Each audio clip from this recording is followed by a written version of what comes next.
Welcome to my YouTube channel, Tony Su Vega, your feng shui guru and paranormal expert.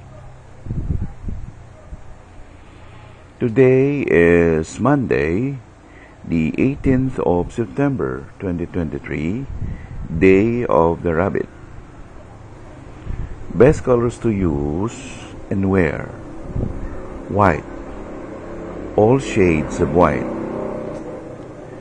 Best things to do and activities on the Day of the Rabbit.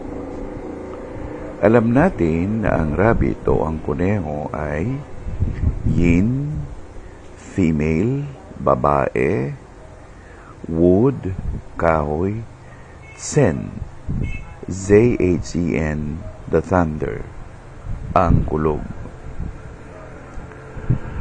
Ang kuneho ay nagtutukoy sa lahat ng formang may kinalaman sa maliliit na kakahuyan. So yung matataas, gaya ng mga puno, yan ay doon sa tigre. So mga tinutukoy natin ang mga herbal medicine, mga plantitos, plantitas, mga bulaklak, mga damo, mga root crops, mga panimpla, mga spices. At ang pagtatanim nito ay isa sa mga magandang gawain sa araw ng kuneho. Ang paglilipat ng mga seedlings o sa beddings na ilalagay natin ng mga kamatis halimbawa, ang pagbungkal ng lupa at ang pagkuha ng mga namuong kamote sa ilalim, pagkuha ng gabi sa ilalim ng lupa, ang pagdidilig ng mga bulaklak, ang pagbibigay nito sa isang magandang binibini,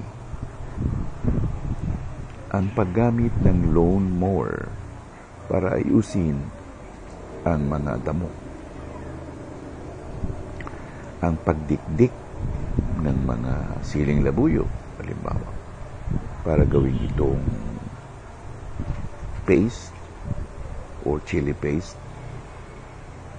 So maraming activities para sa araw nito, at gayon din kung sila ay magkakasundo ng unggoy at saka ng aso. So pwede rin ang pagpunta sa mataas na bahagi ng lugar, pagpunta sa mga gawaan ng bakal, pagbisita sa gawaan ng stainless, o mga kagaya nun.